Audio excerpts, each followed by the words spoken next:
What's up, friends? Welcome into Rock Chalk Sports here on KansasNation.com and ESPN Kansas City with Dan Courtwright. I'm Sean Kellerman. It's Thursday. We're a couple days out from game day, KU and UCF in Orlando, 6:30 Saturday night, 5 o'clock. The Crimson and Blue Show. You can hear coverage on Sports Radio 810 WHB. Let you know what we got going on today. We're talking KU football here in the opening segment.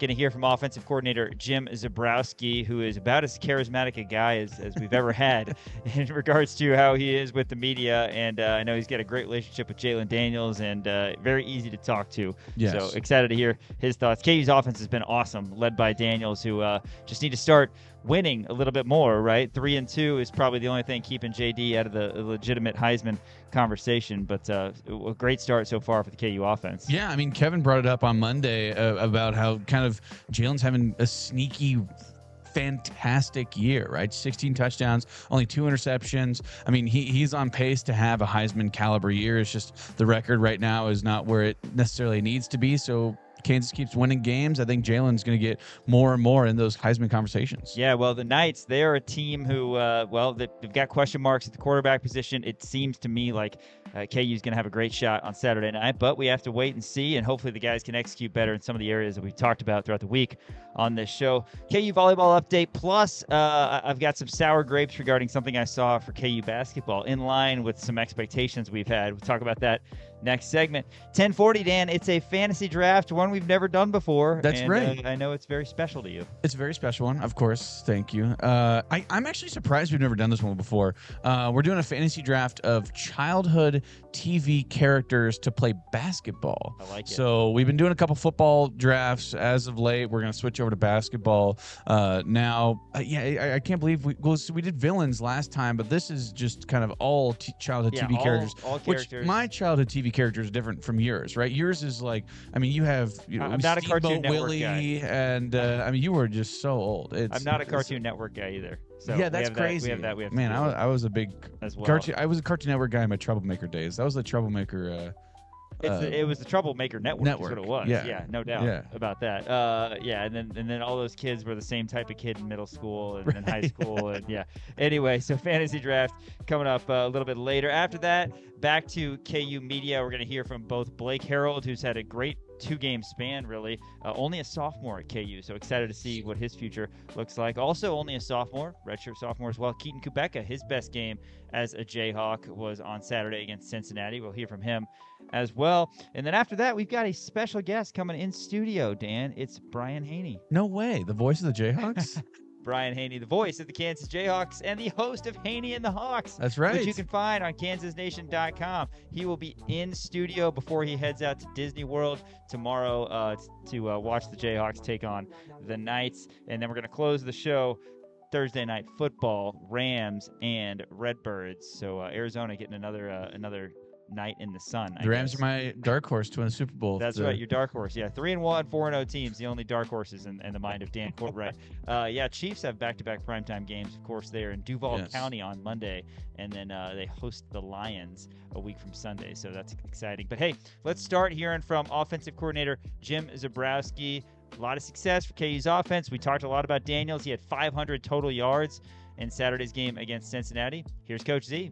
And just looking back on some of the red zone and goal-to-go situations where you guys weren't able to get touchdowns in the last game, what did you see from those on film? Just different things for every drive. It hurt the first half. You look back, you never know those are going to come back to get you until you see that they got you a little bit. But it was 2 field goals, I think. First drive, we had an opportunity here or there, potentially just didn't make a play, and got points out of it, which is good. So both kind of situations, kind of keep looking back and studying, going, should have called something differently? Was it a poor execution or whatnot? And the last one, we did the second half, we did a great job until we fumbled. Because it was going, even though with the fumble, it was first and goal in the 6 after we fumbled, and after we had the penalty, it was like first and goal in the 6, and we got to the 1. That's just a fumble, so nothing there. I thought we figured it out pretty well in the second half. We gotta keep trucking. Gotta keep trucking on that. It's good we're getting points, we're just not scoring enough touchdowns. So as a point up to some practice and keep trucking.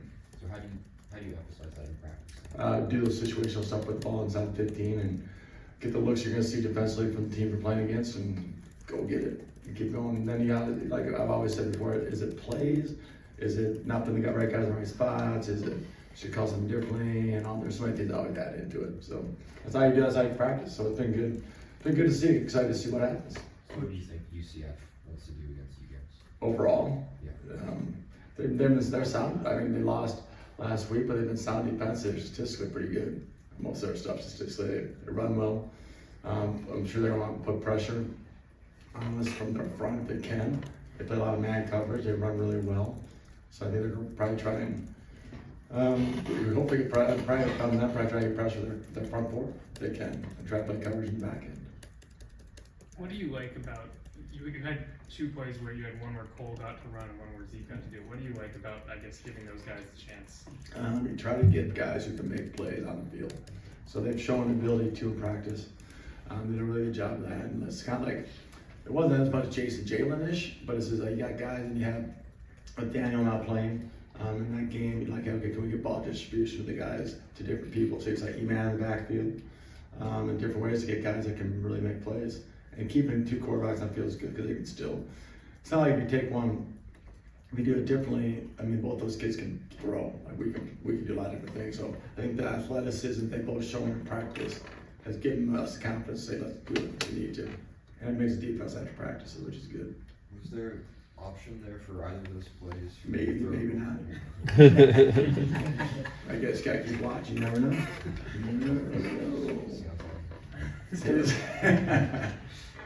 So far this season with Jalen quarterback, I think you guys are averaging like on 3rd downs like 3rd and 7. Is there a particular reason you're sitting on 1st and 2nd down that you guys are being forced in situations where it's a lot more? And now, what was that again? What did we say initially? I think you guys with Jalen at quarterback are averaging 30 and 7 when it goes to 3rd down. Like, Yeah. Against FBS and against force. But True. is there a particular reason that you're seeing it be like turning a longer 3rd down situations? No, you know, the crazy thing, and I was thinking about this, I can't do any statistical analysis right now because I didn't look hard at it, but like the last 2 games, we've made some better plays on 3rd and long than we did 3rd and medium.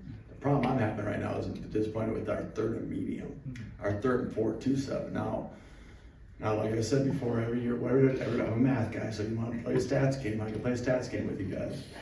But there's situations sometimes where you're trying to get to 4th down and manageable. You know, because we're at 3 and 9, I think they were 2 and 2 on 4th down. So you do math skills there, like, well, then it really becomes 5 and 9. So I mean, there's different ways to look at different numbers. Sometimes we've got games where we've got leads and we're 3rd and 9, we just hand the ball off. We're not gonna make it, you know, so there's different things on that. But the thing that we were really good at last year was that 4 to 7. I thought we were really good. Devin was terrific. Luke and Jerry Case were making plays. They were doing really good things in that 4 to 7 range, where it should be the 3rd and manageable, as people like to call it. You try to get to it. And we haven't been as successful in that deal for a multitude of reasons. Maybe missed a throw or poor route or protection or whatever it's been. We're trying to run and not get it. You know, so it's been those kind of moments. So we have to keep working on that. The 3rd and long has been weird because, like, I think you're running once or twice. 3rd and 9, I think the corner route we threw to Cam was like 3rd and 10 or something. Yeah. You know, isn't that crazy? Like, we were better on 3rd and long than our 3rd and medium. So that's another area of improvement practice-wise. The 2 big areas that I keep working on. Like, okay. So to me, it's like a puzzle. Like, each year is different. We gotta keep trying to figure this thing out, or just stay the heck out of them. But no, we gotta keep working on it. So it is a great question. But sometimes at 3rd and 7 or 8, sometimes maybe we start off with a play action, it didn't work, and then you run, you got to 3rd and 7 sometimes. So sometimes that is because I don't remember many 3rd downs in the second. I think we only had 4 3rd downs in the second half. I think we were 2 of 4 if you want to play the statistical game. I think it was 2 of 4. I think we were 1 of 5 at the end of the first half. So we stayed out of them, and we had less drives. So we did a pretty good job in that situation. I think we got better, but yes, 2 areas we definitely need to improve on if we want to be where we need to get to offensively. Jalen's on pace for one of the best statistical seasons by a Kansas quarterback. What's that journey been like over the last year from the point that you said he was really pressing, things weren't looking good, he was in that point, and what's he doing better and doing well now? I think one of the things is that we're probably throwing the ball a little more earlier, maybe. Kind of give him a little bit of a rhythm, some shorter stuff been good for us, I think, or give him a situation. I think that's been good. I think accomplish the level that he has in our offense right now. And maybe it's a couple of me, obviously, because we've been together for 5 years. I think that the relationship we have, I think, has helped. Sitting down with him, I think he knows what's coming. I think that's been really confident. I think that's the fun part of the journey, seeing the excitement he has, some of the throws he's made. Like, I mean, first play of the game, I expected to go 93 or whatever. It It was an RPO run play, and he read through, and the cornerback cheated, and we thought he could cheat. We didn't know he was going to. And that's, I think, the progression he made, like not assuming it's going to happen, reading it true, and it happened. So I think I'm making better decisions. I think normal down just the situation has been so much better. And being able to run and not take that chance. Then we got to get to the point of, at the end of the game, sometimes when you don't have much time left, like me and him talk after the game, like the 26 seconds, you need to take a chance. You know, so that's a different switch you got to turn. So that's where I think that's the last part. I always call the different parts of progressions for quarterback. I go, I say, you played great. I go, 16-2 is terrific. People, I don't look at someone told me that. I'm like, that's awesome. I knew it's a pretty good number. I kind of I look at the bad stuff. I look at sacks. I look at interceptions. So I remember I knew it's 2, and then the only sack we took in the game was a naked. Like, so we've been really well in that regard. The 16, I want to think about it and that stuff. I think he's done a really good job minimizing, making great plays and minimizing poor decisions. But then you got to kind of flip the switch and go, okay, 26 seconds, you're going to make a dicey throw. So you need a chunk play somewhere to get, you know, so that's where I think we have to do that. And we have to work it out in practice. You got to throw. Lance, we did a great job. What did we get? Did we do well? Sometimes I ain't gonna show. It ain't gonna show maybe for weeks. You don't know when you just keep on doing it. But like that deep throw, like gotta try and get up. I told myself it might be double. Find the guy who's not double covered and make a play. See what happens. How do you address the ball security as a ball carrier? Because that's sort of been the one thing. I do it so much. We do it all the time. Just keep on harping, stressing in there. We talk about grabbing the watch. He just didn't grab the watch. He made a great play. I thought he reached out for it.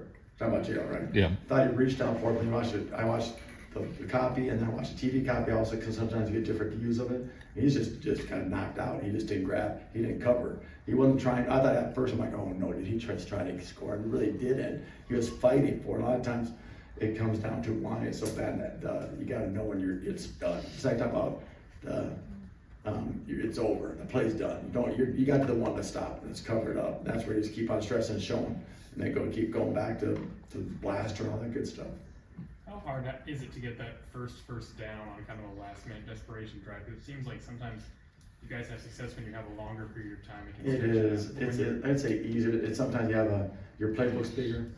You know, with more time where you can run quarterback drive, you can go run around where he's gonna sit in the pocket, you gotta make a chunk. So it is difficult, more difficult, but you gotta do it. You just gotta put them.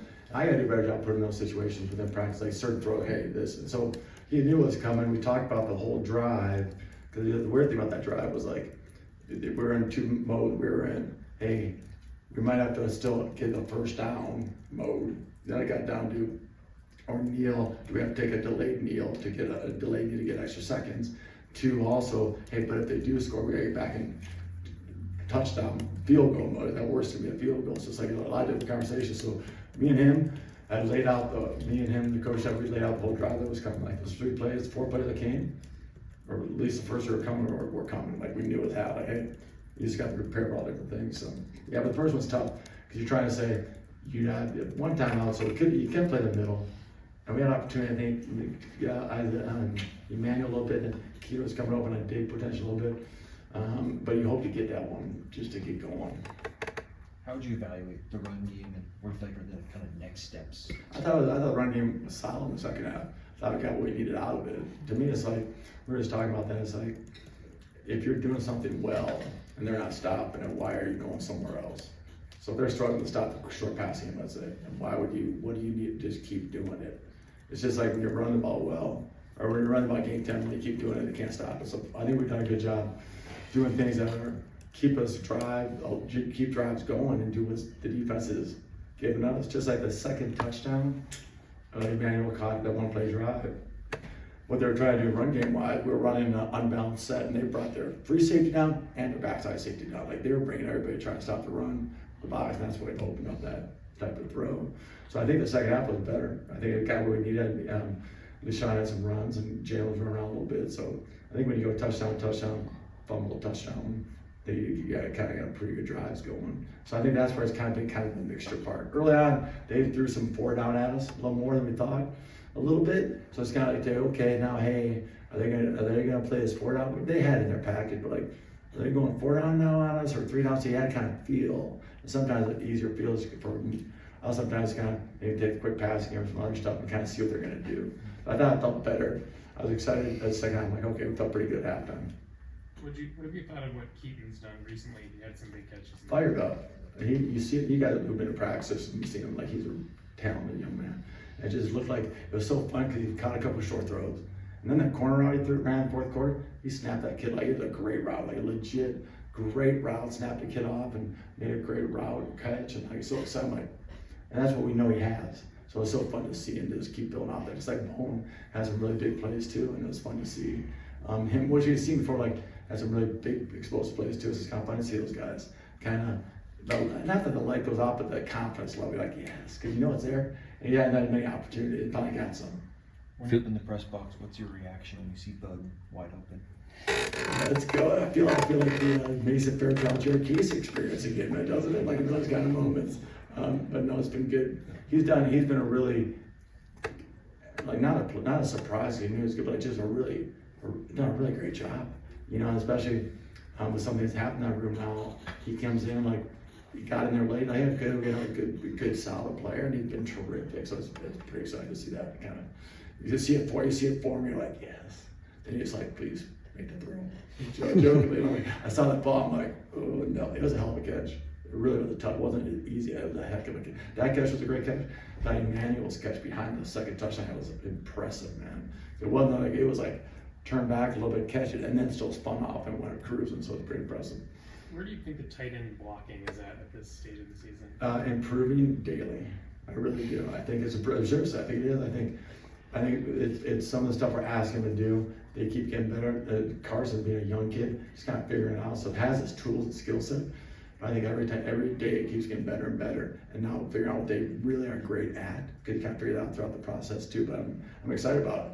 I think it's coming around. Bowen's done a good job. I thought that was the best as the game progressed. I thought that was the most physical game those kids played. So it's been really fun to see. With Bowden, is there a reason do you see something with him, with Mason Fairchild, with Jared Casey that explains why these guys get so much separation and just sort of pop up into these pockets and are really open? It's play calling, right? Yeah, obviously. You know this and I know this, and I had to throw Andy too when we sat down. And I was, really fortunate. Me and him had worked together for a long time, and we're both play action type guys, and we were back in the Whitewater day, not that we worked together, but we ran the ball exceptionally well, Whitewater, and once you can do that, play action just come. But if you have the ability to run the ball, and whether you're doing it at a high clip or not, when people know you can, and you can bring in a bunch of heavy personnel formations, that's a lot of time when those things kind of bust open. A unique formation or heavy personnel type stuff, they have to respect the run. And that's when they know you can. I think that's a big part, because I think that's how things sometimes people say bust open or blow wide open. It's just that, but it's a fact of us. It's a fact of us having the ability, knowing in the years we've been that we can run it, the ability to run it. It helps. And then throwing a lot of those guys out there is tough. Most defensive guys, they don't like a lot of heavy personnel type things out there all the time. And Iowa State's proven that for years, obviously. Throwing out the tight ends and all that stuff, and K-State, and we kind of built that same way, been built that way through Buffalo and here and so on. Hey Jim, I don't know what Highshaw's status is, but I think Leishon played like 54 to 59 snaps. How big is it for like a Stewart or Thompson to develop? It is, and I think that's still a week by week deal. In that game, it was weird because there were some short drives. So sometimes, a lot of people are going to use the word rhythm or whatever, and it wasn't like, you sometimes worry about what's he doing while he's out there. Sometimes if you're carrying the ball a ton of time, you need a low break, and he didn't have as many carries at certain times, so he wasn't getting tired, for lack of a better word. He wasn't getting beat up or whatever you want to call it. Or he just needed a break so we can kind of keep giving the ball. He could keep going back out there. So it wasn't like there wasn't a lack of confidence in those two. It was a matter of, as long as we weren't getting him a ton of carries. So you want to make sure he was still out there when you gave him the carries, because the carries were kind of sporadic. And I know it was good to get it because he had a couple of great 8, 10, 12-yard type runs. But it wasn't like that consistent. It was kind of like last year. Devin or whoever getting a lot of carries, and give him a break. It wasn't like he was getting tired by getting all the carries. So there weren't too concerned. That's kind of why it happened. Great question. I think you talked about Cole and Isaiah both being guys who are engaged, right? Yeah. And whenever, but when you have plays in the game plan where they can actually get in there and not just because you're up by a whole lot, do you sense any sort of added intent from them during the game? During the week of practice, you see the little smile, I think anybody gets a little package to play, it's kind of like, okay, my time. And the weirdest thing happened in the game was you kind of hope to potentially get those things out there sometimes. You don't want a guy standing around for long periods of time and all of a sudden have to go out there. And the way that game kind of happened, I'm like, well, stay loose. Didn't happen to the fourth quarter for Isaiah, and then he almost gashed it. So it was a really testament to those guys for staying loose, and they have to, because we all know that the second guy's one snap away, one helmet away, and the third guy could be the second helmet away. So I think they did a great job of staying loose and keeping. Plus, there's so many darn TV timeouts, which is a good thing. I'm sure that's what financially takes care of us. But like those guys, a lot of times they run around, be like 250 and 240, 310. So I think they do it great. You see them out there throwing all the time, just to stay kind of for those moments. Guys, that's always, every spot's hard. So hard all of a sudden coming at you because your first moment could be a 3rd and 11, and we need a throw. So that's why I think they're ready. It's okay that we did that. Are they in your ear? They call it. Please No, call it. no, but like I said, I could tell. I knew at halftime. Like I told him, I go, was close the third quarter? I think it was the third quarter. I think it was. So at halftime, I'm like, dudes, I'm getting to it. I'm going to. I promise you. I go I promise you, man. I know they're all both. I'm like, it's cool. Deep down, I'm like, no, you're not saying. You're thinking like, you know what they're really saying. I'm like, guys, I'm getting to it, man. I'm getting to it. It's been a weird first half. So it is, and they did. Luckily, we did, and they both. It was really impressive. They both did a really good job. Really good, man. That's KU offensive coordinator Jim Zebrowski the other day. A lot of highlights offensively really throughout the season, Dan. Even in the 2 losses, KU scored 31 and 34 respectively. A big highlight, of course, from Saturday was Manuel Henderson, and it was announced earlier this week he was added to the Bolitnikoff Award watch list, which is announced by the Tallahassee Quarterback Club Foundation. I did Tallahassee not know that. Quarterback Club Foundation. They've got the poll, but they will not respond to my letters. I keep on trying to get into that foundation. I just can't. Well, as everybody knows, it's presented to college football's most outstanding FBS receiver at any position. So not surprising.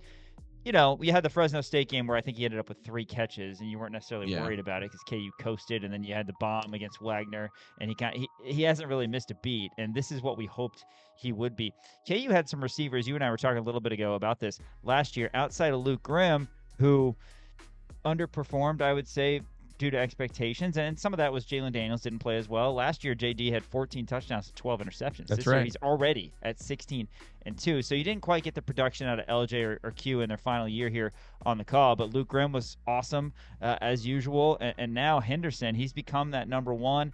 Get some other guys healthy, and this could really be even more dynamic of an offense. Yeah, I think that Jim Zebrowski is understanding how to utilize Emmanuel Henderson because he's so similar to a guy like Q Skin who can, beat you deep, but also he's similar to a guy like Luke Grimm who, can kind of find the soft spots in those zones and understands when to sit and how to sit and when to break off those routes. So you can really see the growth in the chemistry between JD and Emmanuel Henderson, right? I mean, the first game, he only had three receptions. Cam Pickett, that was the Cam Pickett game, essentially. But we didn't really need Emmanuel Henderson, right, in that Fresno State game.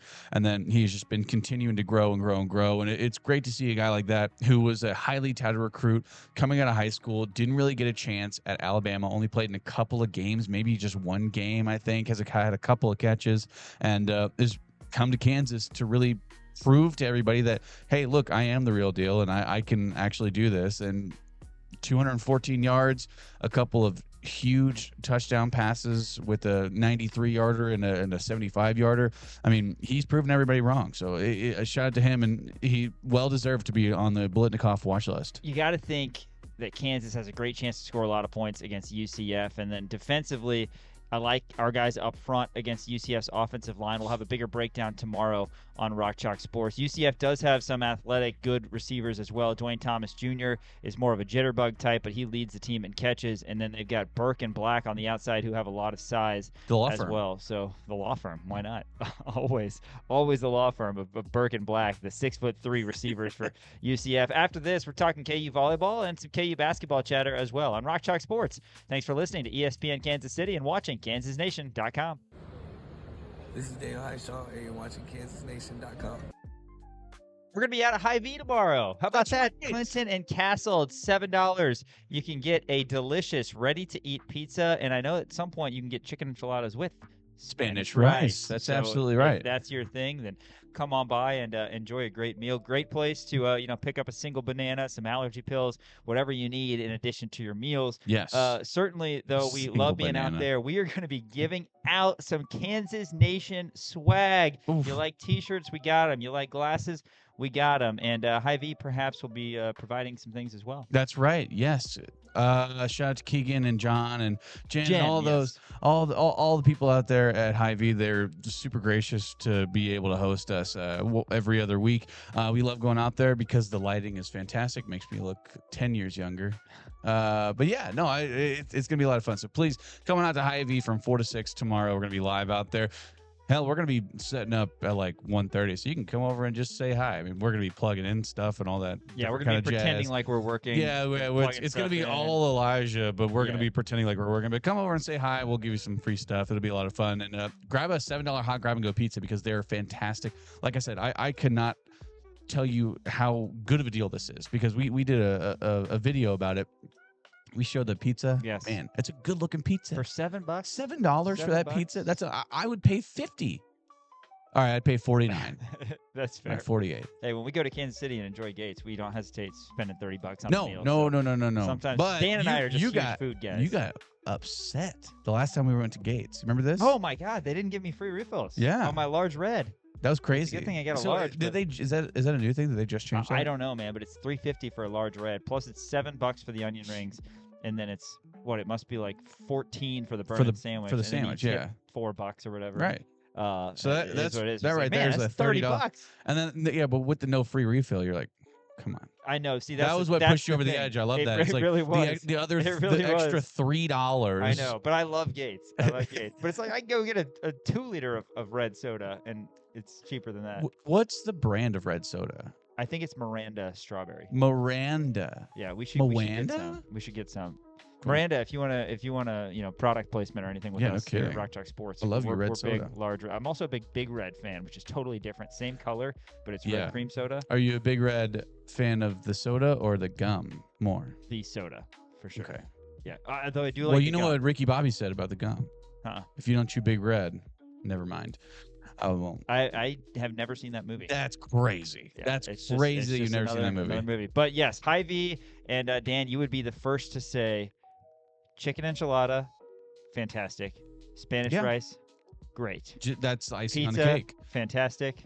Yeah. Single banana, great. No, Hy-Vee has everything. The single has banana is everything. ridiculous. Hey. You can buy a single banana at Hy-Vee. They're the cashiers are more than willing to set you up with a single banana. Sean has tested this out multiple times. I need it's a an snack, insane man. thing I need for a him. snack. KU volleyball lost 4 sets last night. We knew it was going to be really difficult. They go to number 12 TCU, and the Frogs get them in 4. So not a 5-set match. It's kind of unfortunate though, Dan, because now it's another loss. And despite the fact that Kansas is still ranked, they're 10-7. The losses are kind of stacking up. You feel like they got to get one on Friday against Baylor. Yeah, so the Baylor game is going to be absolutely huge. I think if they drop the Baylor game, especially if they drop it in less than 5 sets, I think that's probably going to drop Kansas out of the rankings. But it sucks because the record does not show how good this team actually is, because this team is a top 25 team at least, and they just keep dropping these 5-setters. And yes, I know this one was a 4-set match, but it was against the number 12 team in the nation, against TCU. Reese Patak has been incredible all year long. She had double-digit kills. Grace Nelson, Selena LeBon were awesome in this TCU game as well. Just Kansas was not able to pull it out. TCU started off with a 3-0 run in the first and just kind of didn't stop from there, right? And it was just very unfortunate. Obviously, you're in Fort Worth in a hostile environment on the first game of a road trip. Now, hopefully, this doesn't end up kind of like that KU basketball Utah road trip from last year, right? Because they're in Waco, right? Or they're going to Waco, I would assume, right now. They're going to be going to play against Baylor, another top 25 team. So it's going to be another tough challenge for this Kansas squad. And look, Matt Ulmer and company, that he's done a good job at building this program, essentially, with sort of I guess I wouldn't say a ragtag group of girls, because he brought over quite a few girls who really, really made impacts.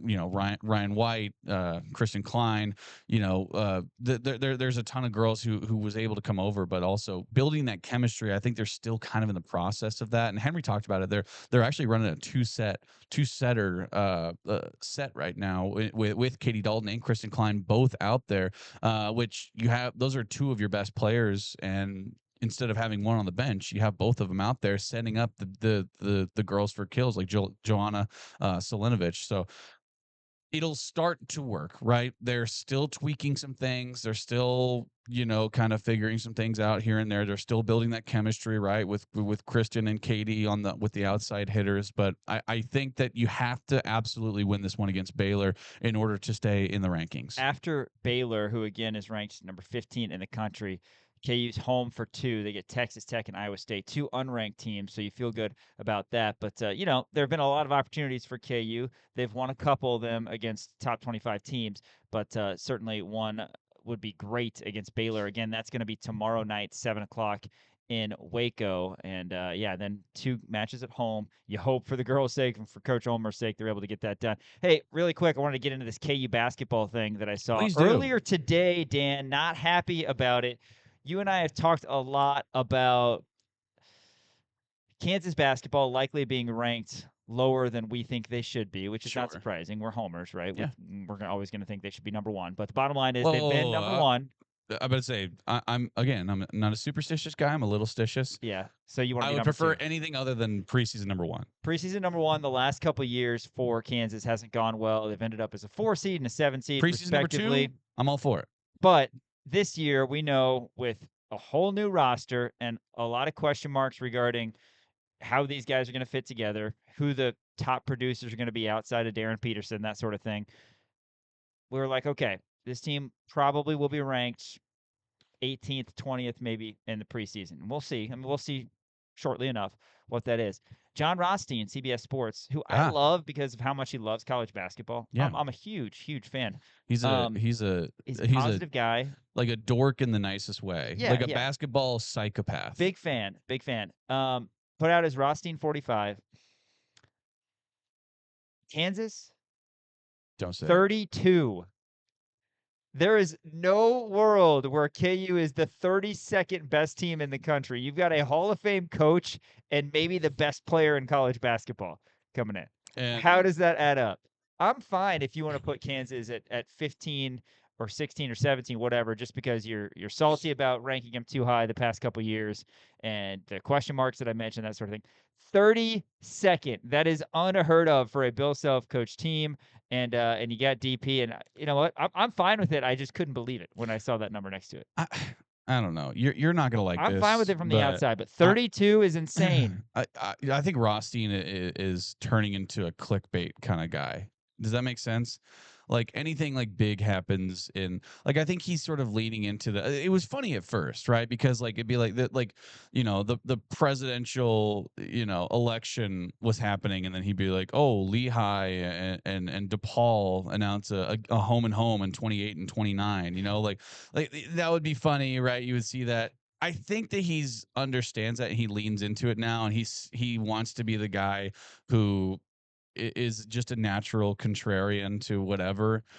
And I think he's turning into a clickbait guy. I think that he's sort of pivoted into that, which I don't love. If you look at the responses on Twitter, they'd be about what you'd expect. Now, granted, it's going to mostly be KU fans, right? But people are, the laughing, upset, crying emojis too. Like, you have us at 32.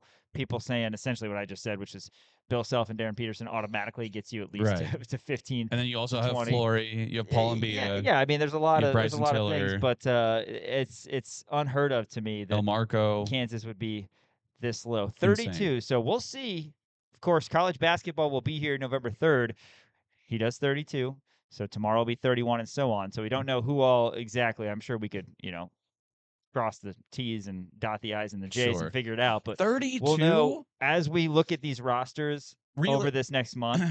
and we'll actually be able to say compare. I mean, I think we should do that as a segment on the show. Be like, okay, Right. 31 is Xavier or whoever. We need to keep the receipts. Absolutely. Keep Well, the receipts. and KU fans out there, I'm not encouraging this by any stretch, but if there are KU fans out there who happen to mention to some of our guys, I could see that happening. Yeah.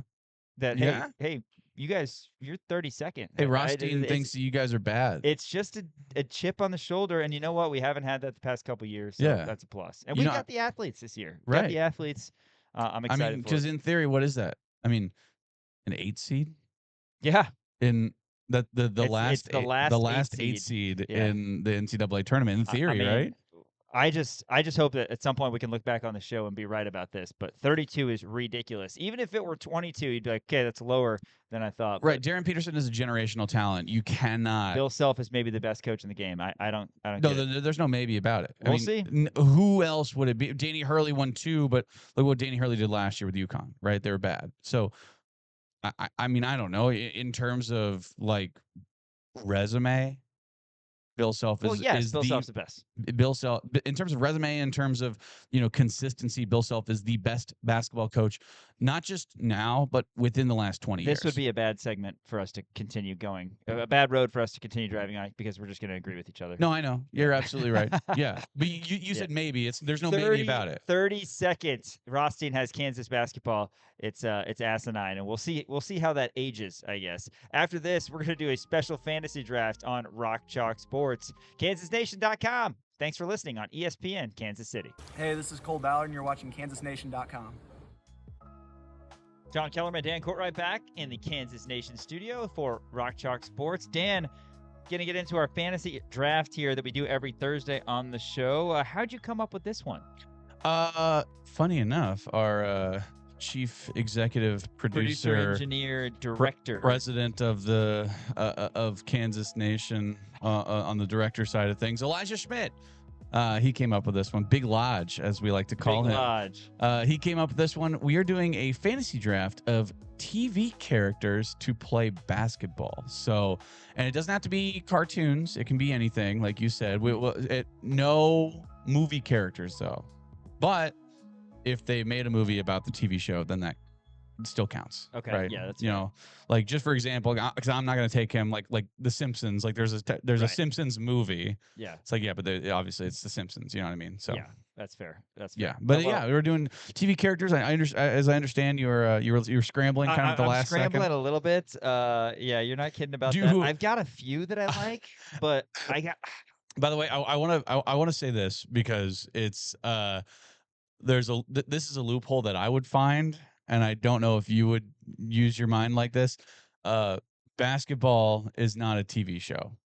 It is on TV, but like you can't pick like LeBron James. Right, and I also don't want you to pick like Zac Efron and the. Well, that's a movie. Okay, good. And also it's Troy Bolton. Sorry. Yeah. Troy Bolton. Hate to but correct you on that. You're literally going to pick, like, if Space Jam were a thing, you would pick Michael Jordan. Yeah, right. If That's it were the thing. Like that's how I would do that. Yeah, but that's cheating. I would also give you the opportunity to veto. I always do that. Whenever I find the loopholes, I give you an opportunity to veto it. So, yeah, we're doing a fantasy draft of, let's see, TV characters. I have the MIAA coin. This is from September 12th, 2019. The only game I got meaningful playing time in, it was against Northeastern State. I played in 3 snaps, 2 of them for victory formation. You want me to flip it? Yeah. MIAA's heads, football players, tails. I'm glad you guys get to see this now, by the way. It's a cool coin. It's got some weight to it. Call it in the air. I'll flip it on the couch. Alrighty. Tails. Heads. Heads. Oh, you know what? I'm okay with that. I don't need 1-1 in this one. I am upset that I lose though. So there is a 1-1, and you had already talked about how some Cartoon Network characters you would have no idea. Also, like you were a little bit like we grew up in different generations, right? So like you grew up with different TV characters, like I guess cartoon characters than I grew up with. Okay. If we're going cartoons, yes. If we're going cartoons, right? Yeah. Because like your childhood is like Andy Griffith, Lucille Ball, Steamboat Willie. Yes. Yes. Yeah. I mean, just you're old. Nice fallback. So I couldn't think of any more. Dick Van Dyke. There you go. That's a good one. So I'm gonna go with my number one overall. I like this pick because this started off as a TV show. It has boomed into a major movie franchise, but it started off as a TV show, and I used to watch the TV show when I was a kid. Give me at my center position, Optimus Prime. Okay. Is that the Transformers. go-to? Optimus Yes. Prime. Are you kidding me? Yeah. And look, you can take all the humans that you want. I have a 25-foot tall robot guarding my realm. That's pretty that solid. would be tough. That would be tough to score on. I'll Yeah. tell you that much. Yeah, it would be absolutely be tough to score on. Okay, So man. You know what? I feel all right about that. I got to write that down. So, all right, I'm going with Optimus Prime as my 1-1 overall at the center position. And then now, so we're going snake draft. Snake so draft. you have two back. I already to back know where here. I'm going here. Back to back. I'm going to go at my point guard position. Okay. The one thing that can offset that, I would say, one thing that offsets The size point guard is speed. Sure. So give me the Roadrunner. Yeah, that's a good pick. Roadrunner at my That's a point great guard pick. position. I mean, Optimus Prime is not going to be quick enough to get back. You get out and transition. I mean, that's an automatic basket every single time for the Roadrunner. So That's true. He's also he's sneaky too. a little bit. You seem like you're setting up He's more kind of of a a schemer. half court offense type thing. I'm going to try to get up and down the court. Yeah, but here's We'll the thing: see. like Optimus Prime just turns into the semi truck. He goes 0 to 60. And Roadrunner is the fastest sure, I understand. man, this. woman, child, or cartoon. By the way, character did you there know that coyotes are actually faster than roadrunners in real life? is that right? So I should have Yes. taken Wile E. Wile E, coyote. Wile E. Yeah. Wile E. Which actually that kind of puts me in a bind, right? Because I had Wile E, coyote on my list. Coyote. So that's how he pronounces it. Nice. Wile E, coyote. So I actually had him on my list, but if you have the Roadrunner on your list, I mean, what happens every single time, the Roadrunner just wins. So Right. I'm going to keep him in the back of my mind, probably not going to be able to take him, but you have another pick I know, right now. and the Optimus Prime pick put me in a little bit of a bind in terms of my center position. Yeah. Because I feel like I have to adjust. I feel like I gotta go small ball. Okay. I mean, you're just shooting a lot of threes. But I think I'm gonna actually stick. This is so tough. I need somebody who's a bucket, but I think I got to stick with the speed side of things. Okay. So I'm sorry, I'm sticking with Looney Tunes. Okay. No, go for it. Give me the Tweety Bird. Interesting. So you have two birds on your team. I've got two birds on my team. One is Okay. very fast on ground, and one is very fast through the in air. Yeah. Right. So that's another thing that can offset a 25-footer. Both of them are good in traffic. They're Roadrunner's better than everybody in traffic. Roadrunner's really good in traffic. Tweety, I mean, both of them just manage to get out of impossible situations. They do. It seems like But every that's single the time. thing They is never lose. The 25-foot center that you have, Yeah. admittedly, that's tough. Over the top. Yeah, no, Tweety that's true. Bird over the top. I Now- mean, if you have somebody who can fly, then Granted- you can get over the 25-footer. Granted, Tweety Bird probably can't exactly palm a basketball, No. but she can nudge. Yeah. Nudge. Is it a she? Little alley-oop. Is it? It's got to be a she. It's got to be a she. Right? Tweety Bird? Are you kidding me? So anyway, Tweety Bird, I'm going to take in my shooting guard position because, I've had to adjust. Tweety Bird's a boy. Really? Yeah, I just looked it up. All right. Well, Tweety Bird. Maybe it's fluid. I don't know. Look at the eyelashes. I would have. I and know, that's on right? me. That's Yeah. on me. Yeah, You're that's- totally that is right. on you for being judgmental. I shouldn't have thought eyelashes meant a boy. Yeah. All right, Tweety Bird. Either way, Tweety Bird is my shooting guard, and not as much shooting as much as nudging the basketball. True. That's fair. Okay, so I have Optimus Prime at my center position, dominant down low. I mean, gosh, I might as well have Shaquille O'Neal. Sean, you have the Roadrunner as your point guard, Tweety as your what? Shooting guard? Shooting guard. I guess I only have Looney Tunes. That's all right. We'll just keep okay. up the Looney Tunes. All right, so I'm going to go with an obvious one here. I like him at the power forward position. Now, is he the most coordinated person? No, but he's long and lengthy, and he's just stays hungry, right? Give me Norville Rogers, Shaggy from Scooby Yeah, Doo. that's a good guess. Yeah. Or that's a good pick. I considered Shaggy. I'm a little bit surprised that you didn't go with the canine himself. Um, Yeah, I think that there's some character issues there, just in terms of like he gets distracted easily now, and again, Shaggy and Scooby, both of them are a little scared of contact. I think, right? They're always just shaking in their boots. But Yes. I like Shaggy just because of the raw athleticism and the length that he has. I like him a lot, and again, he just stays hungry. yeah, that's true. No, that's a good pick. I don't know in terms of athleticism that I would choose anybody in the Scooby Doo clan and the Mystery Machine. Sure, It's not to disrespect Fred or Velma or anybody like Fred's a that, but leader.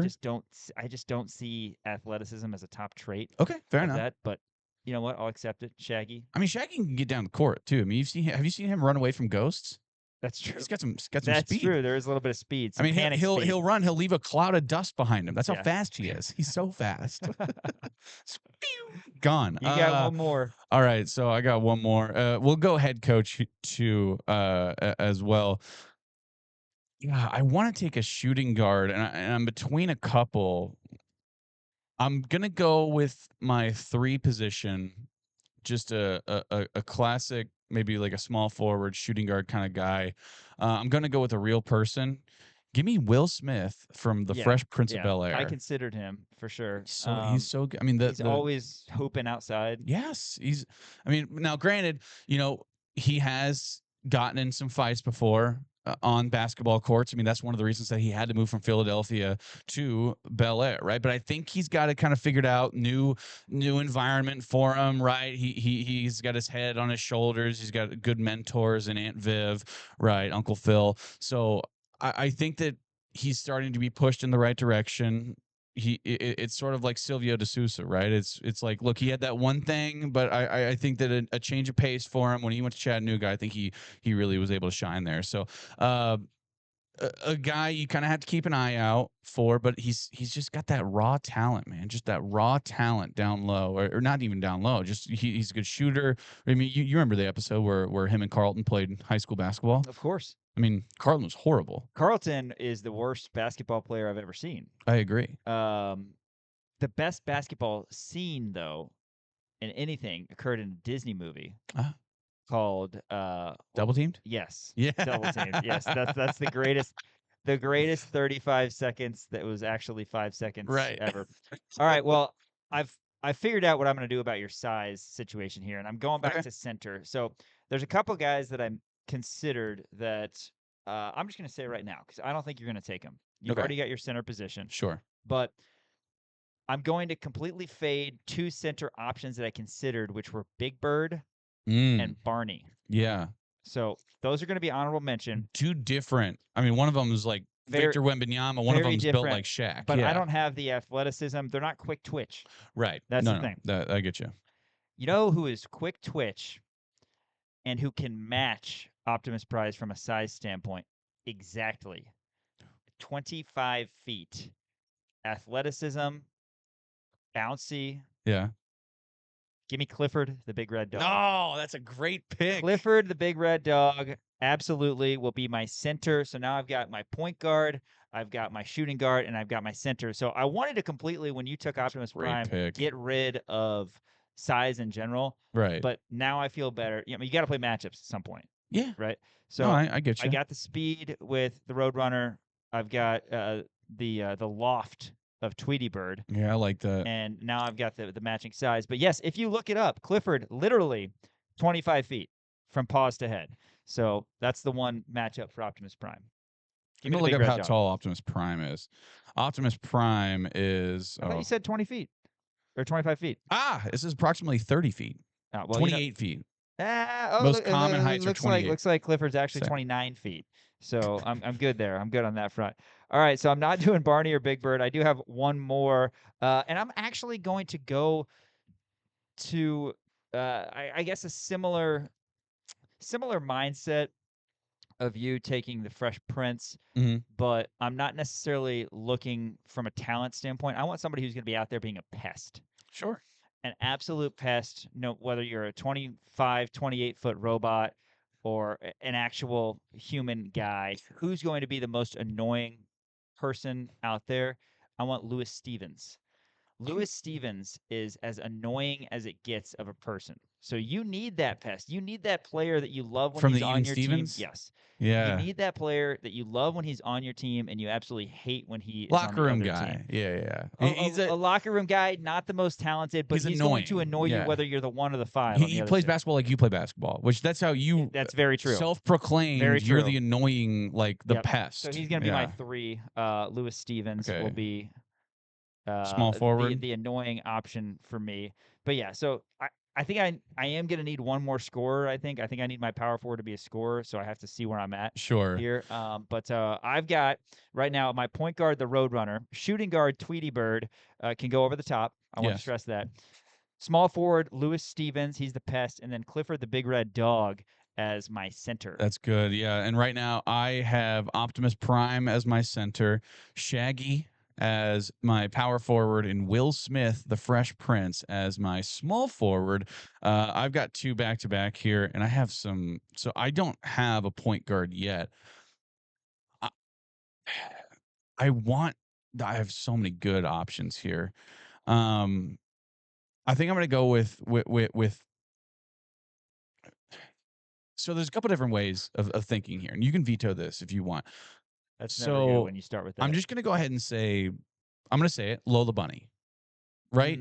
Now, Lola Bunny in Space Jam was a really good basketball player. That's a good. Lola Bunny in the TV show, I don't think was a very good basketball player. So can I pick Lola Bunny from Space Jam, or do I have to pick Lola Bunny from? I'll give you Lola Bunny. She's Okay. one of my all-time favorite Sure. cartoon characters. And I'm going to put her at the point guard position. So what was her role in Looney Tunes itself? I mean, just like, Being the love. yeah, the love interest. Yeah, I mean, you know? that's a good pick. Yeah, I think Lola at the point guard is good. I was going to go with Bugs, but I think Bugs, again, kind of like Scooby, can get a little distracted sometimes. Lola, to me... Well, and that's the problem, is that even if I wanted to take Bugs as a glue guy or even as a head coach, I can't because he's going to get so distracted by Lola. That's exactly, and so that's the thing. That kind of takes one of yours away, right? Like Right. you took Wile E. Coyote away from me by taking the Roadrunner. So...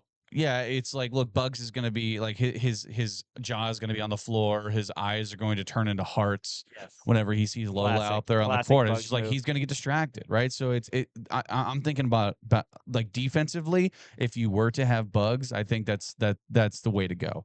And then I need a 2 spot.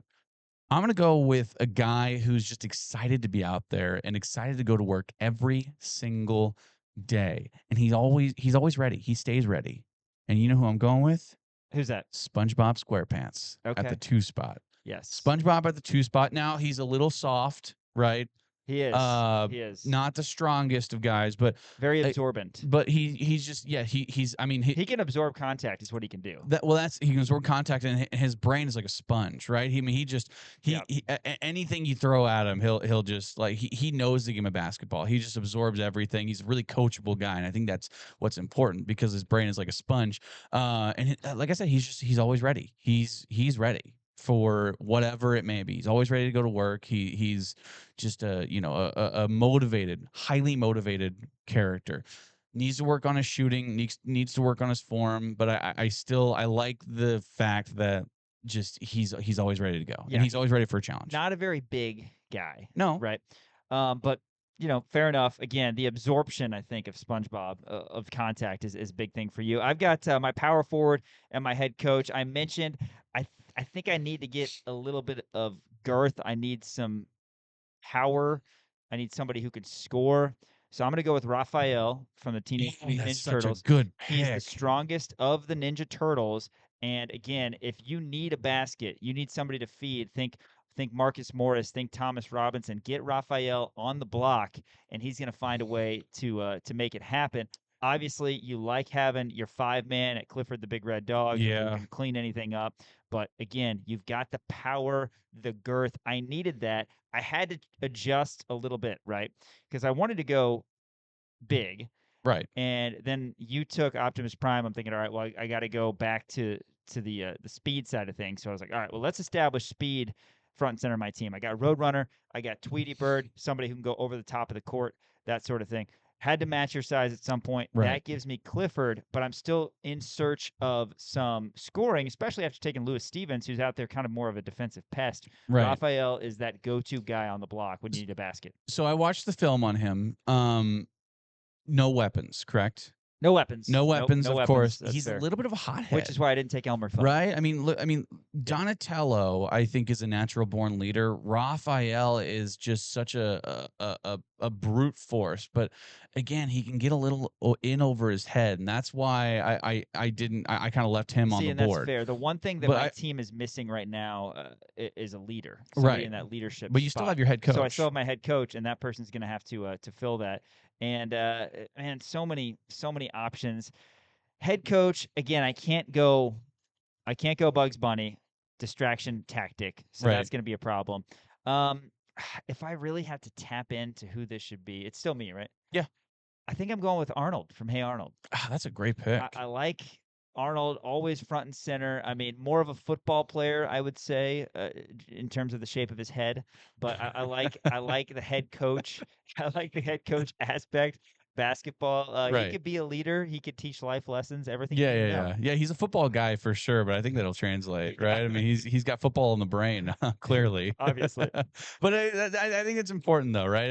I think that he's always thinking about sports. So yeah, no, and again, he's a natural born leader, right? By the way, is he wearing a kilt? I never understood that. I don't know. Is it a kilt or is it a sweater wrapped around? I think both. It's both. Yeah. Okay, weird. I think so. It's both a kilt and a sweater wrapped around his. Yeah. We'll go with that. What's his? We're googling it right now. Arnold Shortman. Arnold Philip Shortman. His last name is Shortman. How about that? My goodness. Yeah. That's Now, what an unfortunate it's a little bit last tough name. having a 9-year-old as your head coach, but I think he's got the leadership qualities. Sure. Okay. All right. Fair enough. Okay. So I only have my head coach left. I like this one a lot. He's a guy. He's seen it all. A grizzled veteran, a veteran of the game. I mean, he was there practically before basketball was even invented. Give me Fred Flintstone. Okay. Yeah. I would say before basketball was invented. Yeah, I mean he's good at, I mean he just knows ball, man. That he's always he knows how to move the rock around. The guy just understands, right? That's Barney Rubble. Yeah, I know. This is Barney Rubble. You see him? I know. I wanted to look up Barney just in case. I wanted to make sure I didn't screw the. But Fred, to me, that's a guy who's just natural born leader too, right? Yeah. And he's got a loud voice, so I mean, he's not afraid to yell at his team, and get up in their faces too. Like you said, grizzled veteran, well dressed. So well dressed. The sexy leopard print, I think is fun. I don't even know if we will put this on Twitter. I mean, we might, but wow, that was something. Also, I have one honorable mention for cheerleader Topanga. Good one. Yeah. That's great. I have a lot of honorable mentions. Cheerleader. So the one of the ones I knew you weren't going to get, Foster's Home for Imaginary Friends, Wilt, is literally named after Wilt Chamberlain. Yeah. He's a basketball player. He's just super tall, but he only has one arm, which again could be a hindrance. That's why I didn't pick him. Also, you wouldn't know who it was. Mickey Mouse, point guard. I mean, right? Always has to be in consideration. Right. Eric Cartman, I think just a trash talker. Like that's a guy who anybody from South Park to talk about a pest, right? Yeah. Peppa Pig, I think she's just a good leader. Pink Panther. Pink Panther would have been good. Let's see. Bugs Bunny. I can't believe Bugs Bunny didn't go. I know. Right. Bugs I mean, Bunny, that's ultimate glue guy. But again, you had the.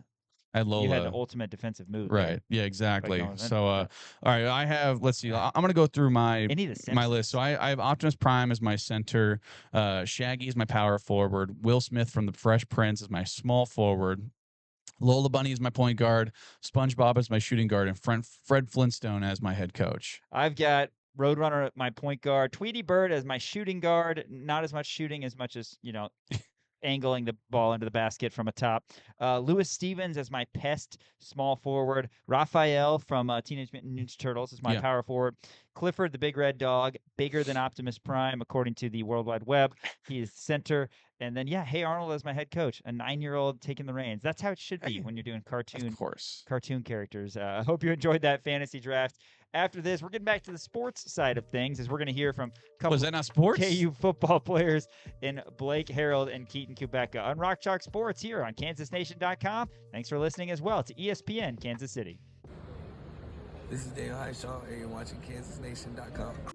Welcome back to Rock Chalk Sports here at KansasNation.com and live as well on ESPN Kansas City. We're going to be out at Hy-Vee tomorrow. Chicken enchilada, great.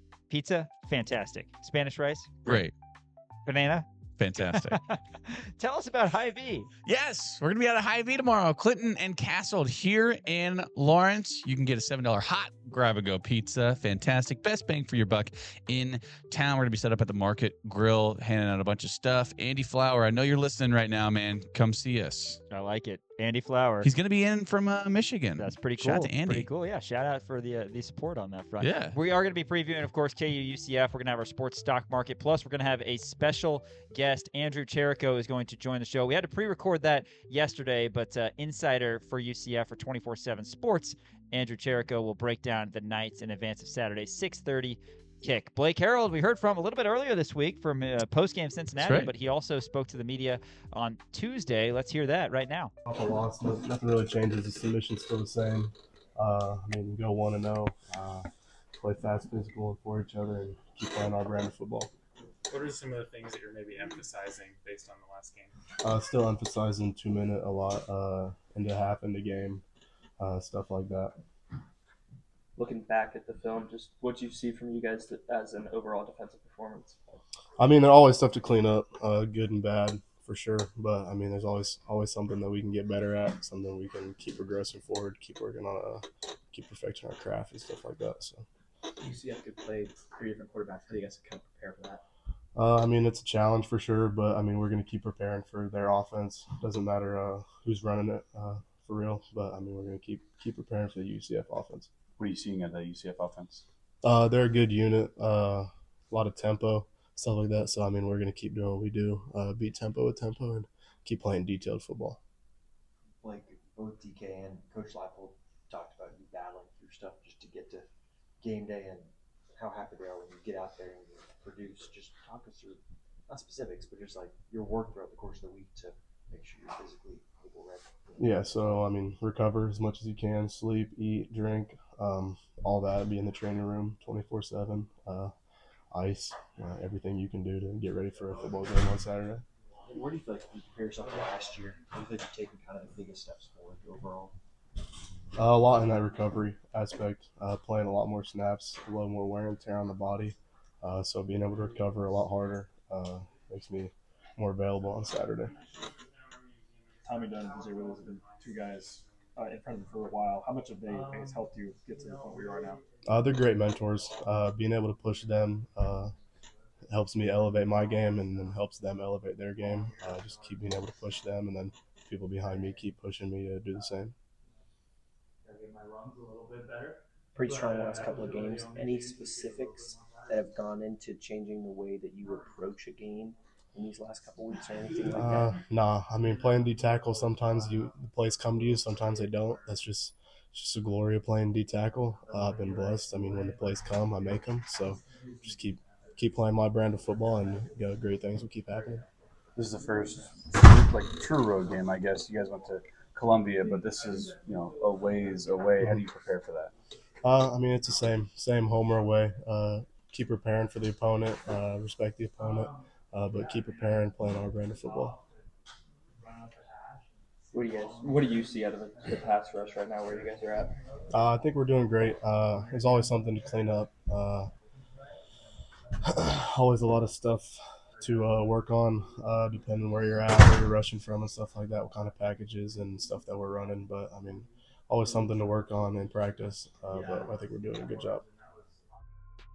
That's Blake Herold the other day at the football building, expecting big things from KU's front four on Saturday, Dan, against UCF, a team that doesn't have one of the best offensive lines in the league, and a lot of questions overall offensively. Those guys can really be impactful. Yeah, I think it's really impressive by a guy like Blake Herold to be able to make the impact that he has, right? I mean, you look at that front, those nose tackles, those defensive tackles that you see with DJ Withers, Tommy Dunn, Keenan Caldwell. For a guy like Blake Herold, who's only a sophomore as of right now, to be able to come in and make the impact that he has with such a veteran group of guys is really impressive, and kind of shows you, the strides that he's made while he's been here at Kansas. So he has been phenomenal. Already has a fumble recovery, had a sack as well, the only sack against Brendan Sorsby all year. So being able to penetrate that massive Cincinnati front offensive line, probably arguably the best in the Big 12 as of right now, really shows you what he's been able to do. And UCF, their offensive line is nowhere near Cincinnati. So really excited to see what Blake Herold can bring to the table on Saturday. Another rising sophomore, Keaton Kubecka. His best game as a Jayhawks. The coaches talked about his confidence. You heard Coach Z say that a little bit earlier in the show, running his routes confidently, and you got to think the chemistry is just building more and more with Jalen Daniels. Let's hear from KU's wideout, Keaton Kubecka. The coaches have talked about maybe seeing your confidence grow even, over the course of the game on Saturday. Just what was that process like? You get the first couple of catches, and then that third one really break off a nice route. Just how have you seen your confidence grow?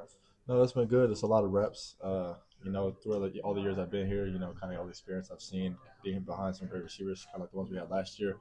Just understanding the game. I feel like the game, I'm starting to get a lot more confident in myself. That's a big thing in college. And when you get confident in yourself, the game kind of slows down a little bit. You can really start understanding defenses and just all the reps we have. It made me go out there and just do what we've been doing. That last catch you had on the corner on the sideline, can you take us through a little bit more detail? What was that play like? What did you see there? Yeah, we called a play that Coach Z wanted to dial up, and kind of saw the leverage the DB was playing, and kind of worked up on and made a move, and JD put it where nobody else could get it. It was a perfect ball, and just had a little toe tap. It worked out perfectly. Got the first down, and good little play. On that last drive, 30 seconds or whatever it was like that. How much do you guys practice that situationally in practice? Yeah, no, we go through a lot of situations, kind of whatever they want to dial up for the game, whether it's 2 minute, 4 minute, offense is up, defense is up, how many timeouts we have. We try to work everything, and that's another thing that we saw we could keep working at. And it's good to have something like that actually in a game environment. You can see how the practice pays out for the game, and so yeah, we practice it a lot. What do you see from that UCF passing defense? Yeah, no, they look like a good team. They have a lot of speed back there, so a lot of respect to them. They have some good players. They're lengthy, they're tall, kind of different from last week. They're a lot longer guys, good tacklers in the open space. I'm excited. It's gonna be a fun game, a good test for us to see how we can play against a team like this. What was the message in the locker room after the Cincinnati game? Just go right back to work. A lot of things that I've always heard growing up, even Coach Leipold says, is you're 24 hours. So 24 hours, really, dwell on it, kind of understand what went wrong. You can be upset, but then once we get back on Monday, it's go time. Now it's UCF week. Got put that in the past. It's good to see what we need to work on, things to fix, and we just attack that this week so it don't happen again for next week. E-Man had a huge game, obviously the 93-yarder and 214, I believe. Just what have you been seeing out of him and his growth throughout the year? He's a baller, man. It's good to have someone like that in your receiver core. His speed is next level. Even go back to the kickoff return against West Virginia. On the off return, I was trying to keep up with them, but he was out of there. So it's awesome to have someone like that who can stretch a defense out with his speed and attack on vertical, and he does what he knows he can do. Play with full confidence, went out there and had a monster game. A lot of people have talked about how unselfish you guys are as a receiver room. You've had so many different people, catch passes and make plays. Do those two things feel connected to you? Oh, yeah. I mean, this is definitely one of the most unselfish receiver groups I've been a part of.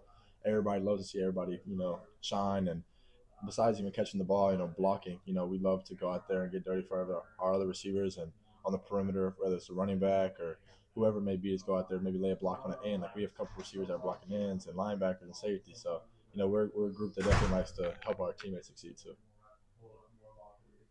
Thanks, Keaton.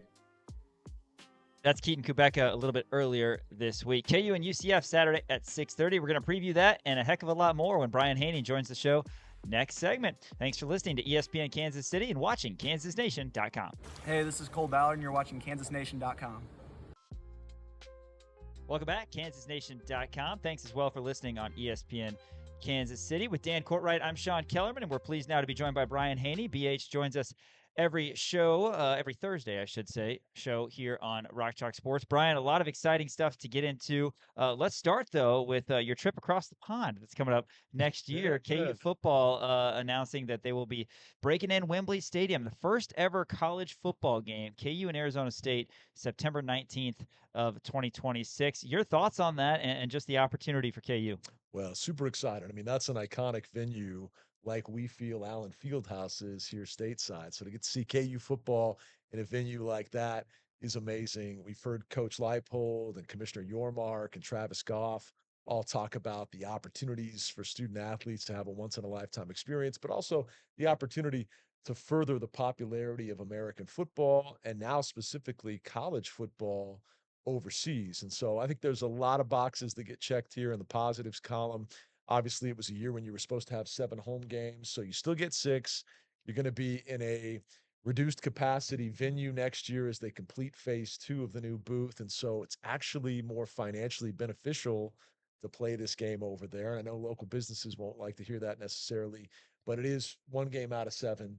You still get 6 home dates, and it's a great chance to further our brand on so many levels and create a buzz around KU football that doesn't just pay dividends in London, but think of the extra eyeballs stateside. They're going to be tuned in for that showcase, first ever Union Jack Classic, Arizona State, Kansas. Oh, this is going on in London. I better watch this. You know what I mean? Right. And so I just think it gives you a chance to be front and center with college football, mindset of here locally in the U.S., while also obviously gaining a few fans over there too, and a cool experience for some of our fans that can afford to pull that off, which I realize is not everybody, but one of those deals that you could say you were a part of it if you're lucky enough to do so. So yeah, we're looking forward to it. I think it's a great thing that Kansas was considered a good fit for this, because obviously if you're not trending upward with some real momentum behind your program and all that, Commissioner Yormark isn't going to put you on the short list. They didn't just pick this because we were in the middle of a stadium rebuild. They picked this because Kansas football is climbing right now. They're not going to stick just anybody over there and have it fall flat because you didn't have juice behind the game. So I think we should feel fortunate in that regard that the Kansas football is trending the right direction. Yeah, no doubt about that. And what an opportunity, what a recruiting tool as well. I mean, for anybody who knows down the line, but is considering Kansas for one reason or another, man, you get to have a once in a lifetime experience. And yeah, the timing seems to work out perfectly for KU. Have you ever called a game in a 90,000 plus stadium? I'm trying to think. I know you've had an opportunity to work some bowl games over the years, but 90,000 that's big time. That is. I did a bowl game in the home of the Buccaneers, but I think that's shy of 90,000. I've done a couple of games in NFL stadiums that weren't quite full. So no, this will be special. Who knows if we fill it up or not, but just to go to a historic place like that is truly a bucket list experience. And so can't wait to see our Jayhawks. And, hopefully it's a team that has some preseason and early season juice behind them and a lot of excitement heading into that one, because things will look a little different by this time next year when you think about quarterback, skill positions, all that. So what group will be leading us over there remains to be seen. But with Lance Leipold on the sidelines, I have great faith we're going to be just as hyped where we're at next year. You have any bucket list items, like any London checklist things that you want to do while you're there? I was there about 7 years ago for just 3 days, and we took a train. It's about 40 minutes south, maybe southwest. I could be wrong directionally. Wimbledon is close by. So it would be the equivalent of like going into Overland Park or Kansas City from Lawrence. And we got there the week after the championships had been played. So the grass was actually rolled up. Oh, wow. But it was cool because you go through the Wimbledon Tennis Hall of Fame and you get to see center court, all the cool things there. I don't think there's going to be time on this trip to do too many excursions. They'll walk around and see Big Ben. They'll see some other landmark places. But Travis Goff on the early plans, and keep in mind, this is 12 months out, he said on the press conference yesterday that they would probably travel midweek on Wednesday. So I'm sure there'll be, some walking around time on a couple of nights over there. But in terms of like venturing off to see Stonehenge, right, or, something that require more of a full afternoon or a day trip, they're not going to have stuff like this.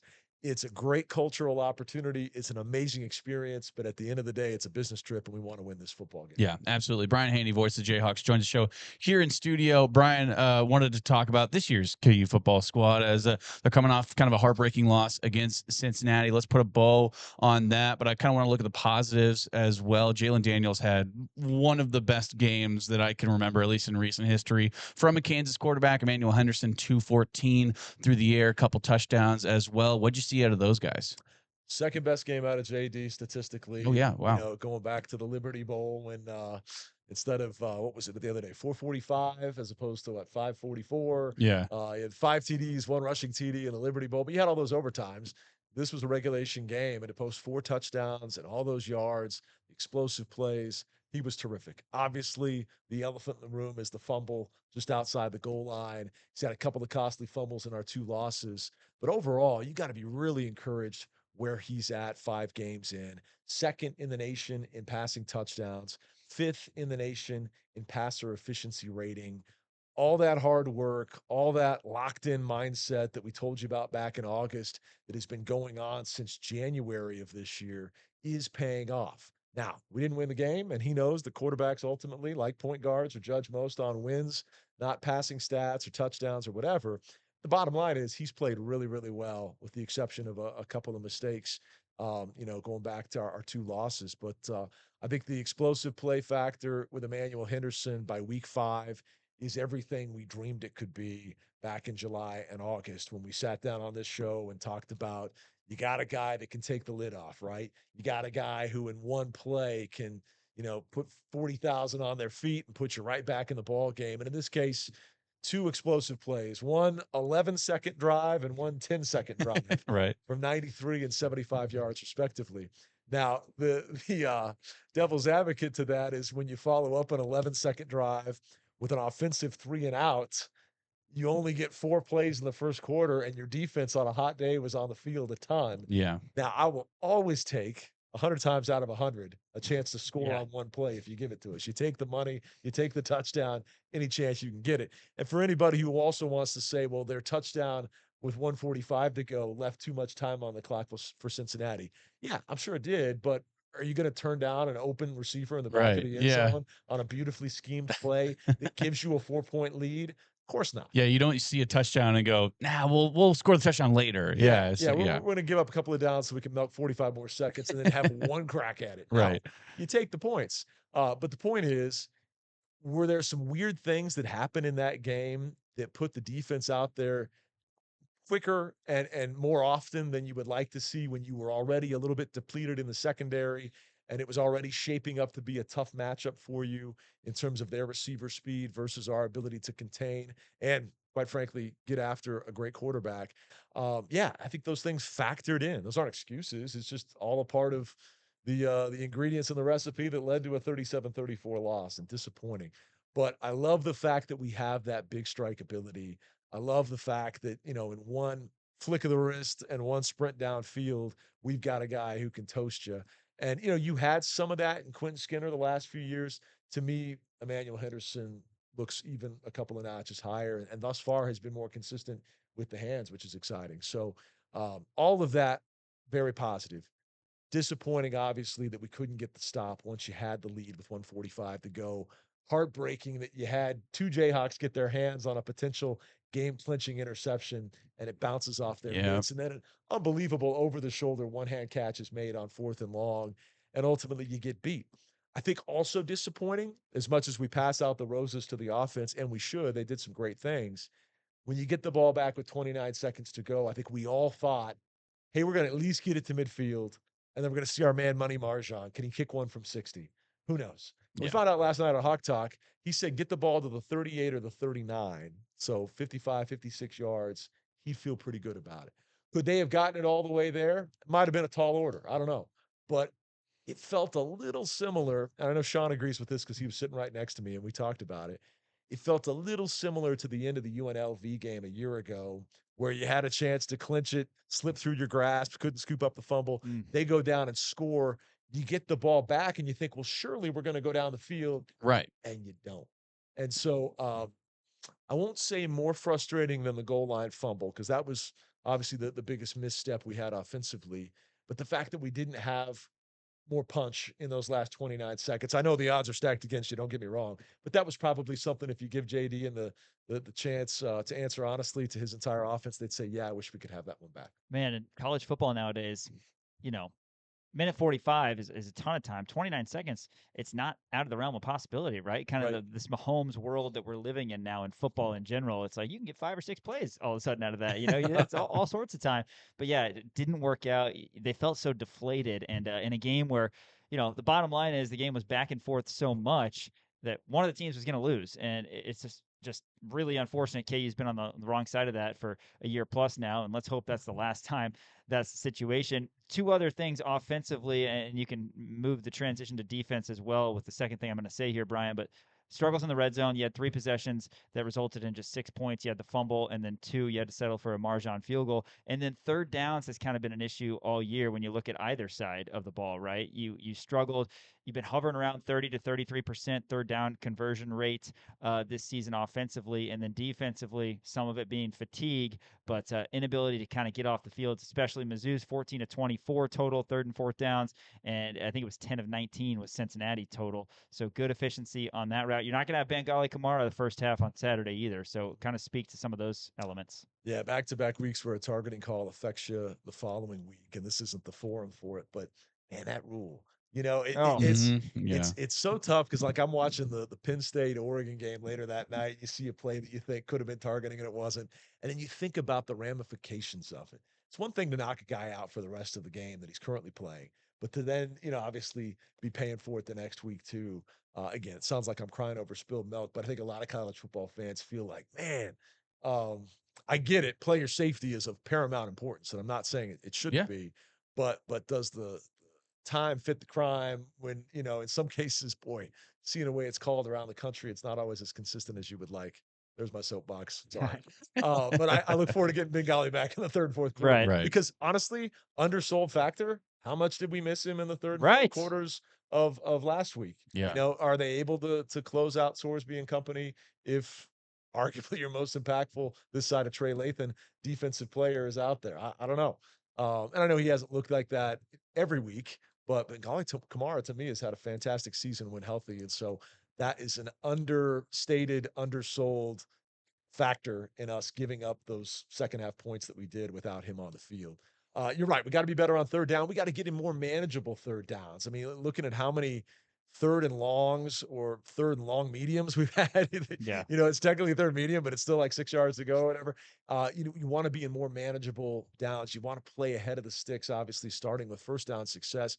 And we haven't necessarily had that as often as we're accustomed to seeing. Obviously, we want to see LeSean Williams have the type of running game that we saw versus West Virginia. You can't have that every week. But knowing now that, it's been a couple of weeks without Daniel Highshaw, and it looks like it's going to be another one this week. You'd love to see LeSean and Harry Stewart, Johnny Thompson behind him get going a little bit. K-State, obviously, with Dylan Edwards and Avery Johnson had a big day on the ground last week versus UCF. I don't know how much of that is replicable, but you'd like to have some similar success to what they did. Edwards ran wild, had a 75-yarder at one point. All of that is complementary. All of that gets you into more manageable third down situations where you're not having to pick up third and long, and hopefully leads to longer, more sustained drives that has your defense a little fresher when they come back out there and has your offense cooking with gas. Now, scoring inside the red zone, that also speaks to our previous point about 145 to go. Right. When previous trips inside the red zone had yielded 6 points in 3 trips, to Sean's point, yeah, you take the touchdown when you can get it every single time.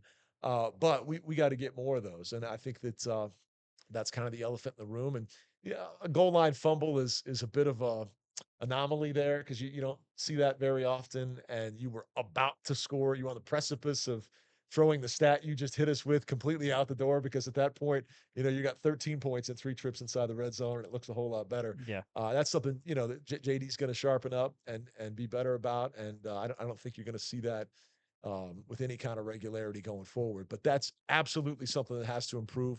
This could be another game that comes down to a fourth quarter back and forth. I hope not. But I look at this league, guys, and man, we got 7 games left. 5 of the 7 could be what we exactly said last week the Cincinnati game was going to be, and that was back and forth fourth quarter. And could it be who has the ball last wins? Make you want to throw up type thing. Technically, the team that had the ball last didn't win because 29 seconds proved to not be enough. But you had a game change, lead change inside the final minute. You're right, Sean. We saw too many of those, and we were on the wrong side of way too many of those last year. But I'm just looking at the parity in this league and how hotly contested the bulk of these games are going to be. And buckle up. Like, we could be in for 3 or 4 more of these. And so we got to find a way to be the team that not only gets the late score, but gets the late closeout. And when I think back to how close we were on a couple of plays, as good as Sorsby was all day, to picking him off in one spot or getting to him in another, they were that close. Here's hoping we can be finishers a lot better going forward. Yeah, absolutely. Brian Hanni, voice of the Jayhawks, joins us here in studio. Brian, want to look forward to this UCF game, right? Dealing with a lot of injuries. We know Taven Jackson and Ja'Carri Brown both have AC sprains in their shoulders. Cam Fancher, who was the week 1 starter, also coming off of a back injury he suffered against Jacksonville State, could potentially be their number 1 guy. Their offensive line is not nearly as good as Cincinnati's. Tell me what you see out of UCF in this upcoming game down to the bounce house. You know, it's interesting. We now have this first year of injury reports, and so we're all looking at those, but we're still doing the stuff we've always done, which is listening to the coach's show, midweek to try to get any kind of morsel or breadcrumb. And last night, Coach Frost on his radio show said it looks like Ja'Carri Brown is the only one that right now they have any concern about. Okay. And Jackson and Fancher could both be up and rolling, good to go. I can't remember how he phrased it exactly, what cliche it was. Having said that, Fancher was the guy they opened the season with. Right. And so I think we've been presuming all along that he might be the guy to start the game. It was a targeting hit on him that led to the back injury versus Jacksonville State that you spoke to. So back to targeting. But yeah, Jackson may actually be available. How they decide to utilize them and who they deploy first remains to be seen. But certainly a team that's very capable, especially if they get back a guy that they were excited about, the FAU transfer and Fancher. So we'll see. They lost RJ Harvey, obviously, to the NFL draft and the Denver Broncos. And I think behind him, Miles Montgomery's off to a nice start at over 5 yards a carry. So they've run it well.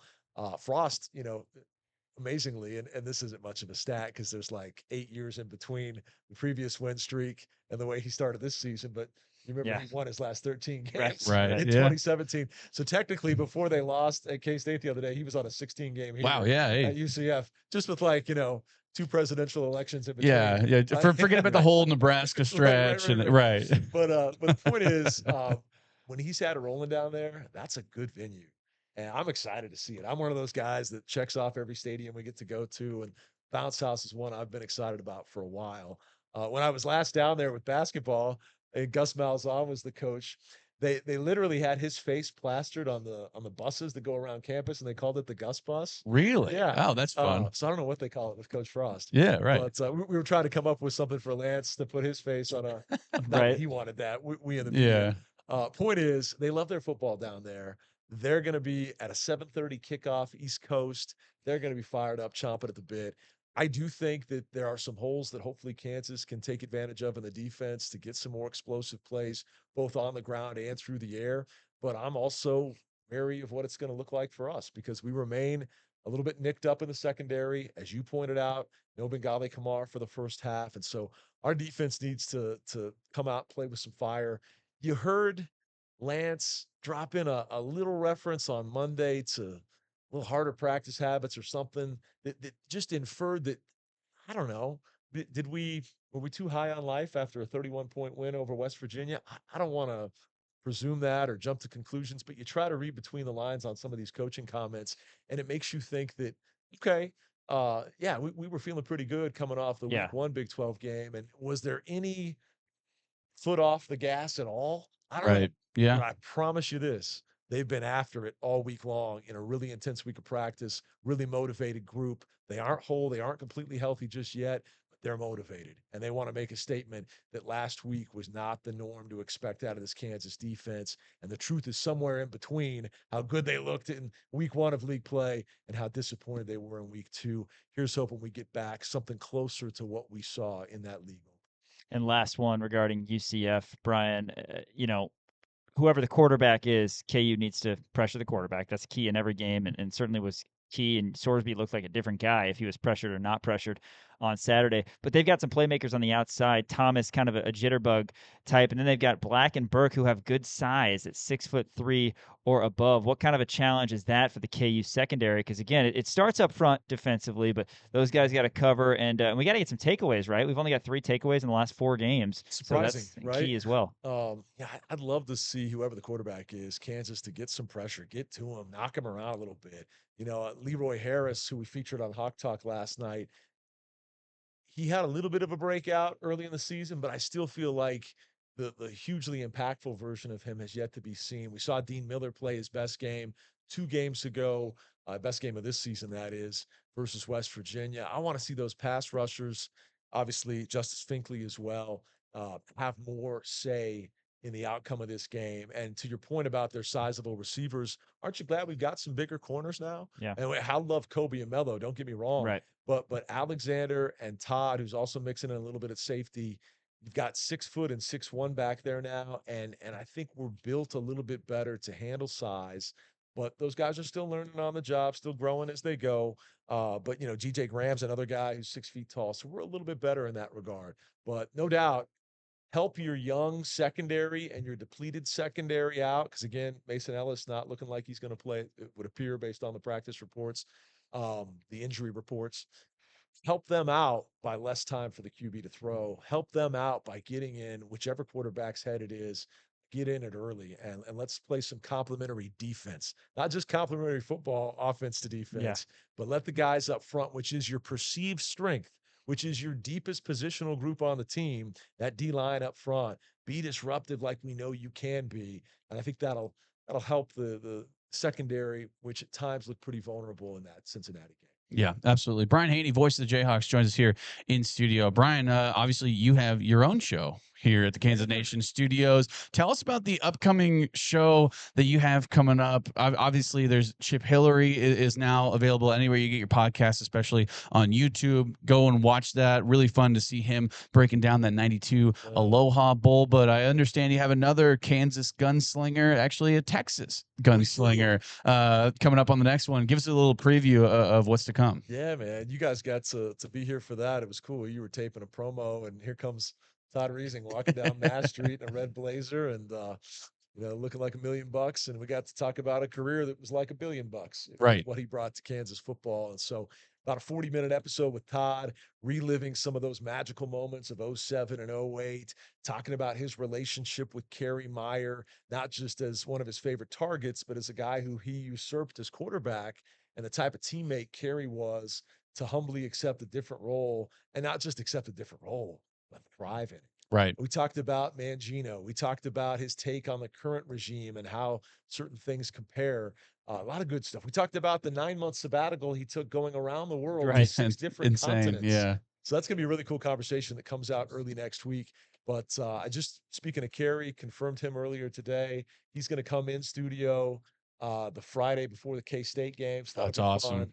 So we're trying to get as many of these Kansas legends as we possibly can in studio, in person, to relive the famous moments of their careers, but also get their modern day perspectives on the current regime. It's been a ton of fun. Can't say enough good things about you guys and Easton and Elijah and Gabe that are helping us produce this thing. And it's great to have this awesome studio and platform to do it with Kansas Nation. So thanks for the chance to support both that. And you can check out all the episodes. Now they're getting them not only on kansasnation.com, but they're populating on wherever you get your podcasts. So that's kind of cool too. Yeah, absolutely. Hey, tell us about Nate Miller before you get out of here, Brian. Yeah, man. Nate Miller, sponsor of this weekly catch up with you guys, a great financial guy here locally. He's located 1 block to the east of us here in downtown Lawrence. And so whether you've got a current financial portfolio or maybe you're building one for the first time, he wants to sit down with you, look at your investments, make the most sound and profitable long-term financial future for you. Check him out today, MillerRetirementGroup.com. That's MillerRetirementGroup.com. Thanks, Brian. Hey, have a great trip to Orlando. Yeah. Bring home a victory, and then we'll be talking about that BH revenge game in Lubbock the week after. Yeah, enjoy the bounce house, though, and let's get that dub. You think if we win in Orlando, we can get some Mickey Mouse ears on D. Lawrence coming home on the flight? Oh, that'd be awesome. You know what? Yes, he would be so excited, especially if you get him right after the win. Oh yeah, The elation put at it on. peak. Yeah, I think that could happen. Steve Kincaid, I don't think would go for No. that. Our producer engineer, but I think David might be down. Yeah, Steve will be happy with just a couple chocolate chip cookies or something like that. I think that'll work as well. Brian Hanni joining us here on KansasNation.com. After this, some Thursday night football chatter. KansasNation.com, ESPN, Kansas City. This is Dale Highshaw, and you're watching KansasNation.com.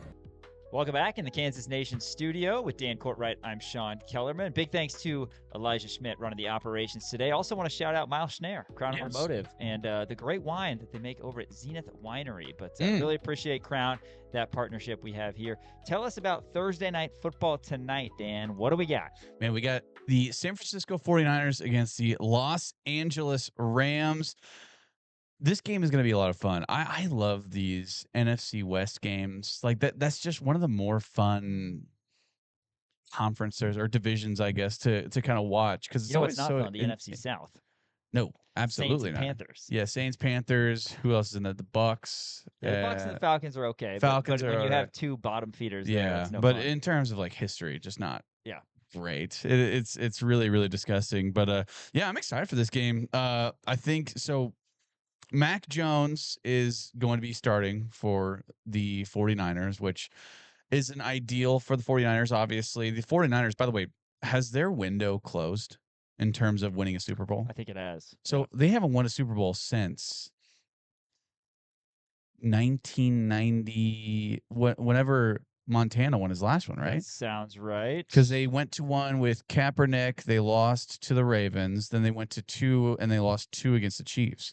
So they're on a 3 Super Bowl losing streak, 95. I believe. Yeah.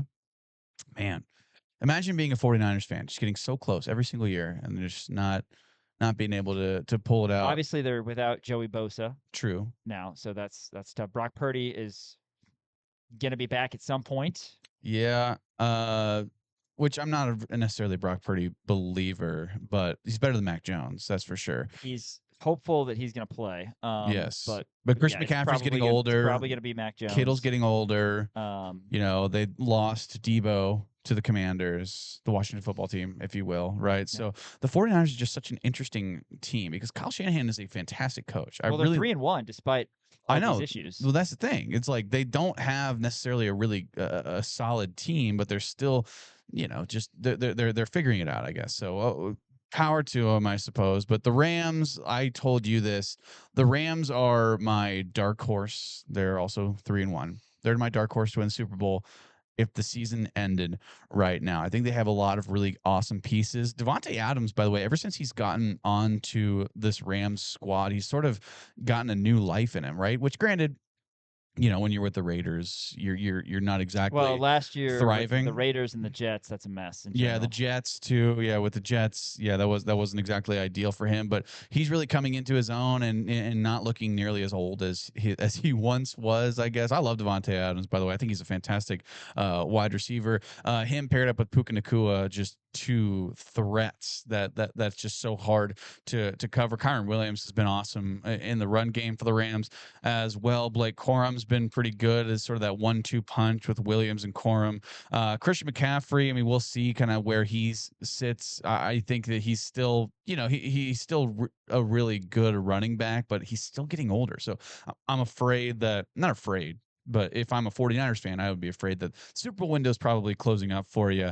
The game right now, in terms of, you know, the line, the Rams are an 8.5-point favorite, which kind of makes sense because, you know, you have Mac Jones, who has been a failed, I guess, quarterback. What pick in the draft was he? Was he number 10 in the draft? I believe he got picked up by the Patriots in the first round. Obviously, didn't work out for the Patriots, and he was the 15th overall. 15th overall. Then he was the backup for the Jacksonville Jaguars last year, I believe, and now he's with the 49ers. I mean, until he started playing for the 49ers, I didn't even realize he was with the 49ers anymore. But the Rams right now are an 8.5-point favorite. I think I like the Rams in this game. 8.5 is such a big line, but also it's in LA. So to me, that's where UCLA is. Is that yes? Deshaun Foster, man. And USC. They're in the Big Ten. Oh, that's right. Of course. How can we forget? Over under right now is 43.5. I think it's going to go over. I think this could be a potentially high scoring game. Not that the 49ers are going to put up a lot of points. I think the Rams could put up quite a few points on this 49ers defense. Like you said, they don't have Joey Bosa anymore. He's with the Bills. They have an okay secondary, but I still think the Rams are kind of on a streak right now where they've been playing really good football down the stretch. So I like the Rams to cover the 8.5, even though it's such a big line. And I like the over 43.5 for I don't know. I guess for a prop, this isn't an official game pick. I think I just like this. I like Devontae Adams to score the first touchdown. I like those first touchdown picks. There's no rhyme or reason why. I think I can see a world where Devontae Adams scores the first touchdown. It's a plus 550. So I know a I'm lot of fan people it. don't know a lot about UCLA, but They're in LA. It's them and USC.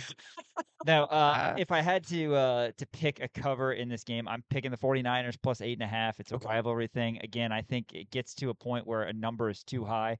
The NFL, I do have a couple props that I really like, though. Okay. Christian McCaffrey to score a touchdown at minus 110. Are you Sure. ever going to get a number that's even money for CMC to get in. Right. So I like that at minus 110. And then give me Puka Nacua 9 catches at plus 117.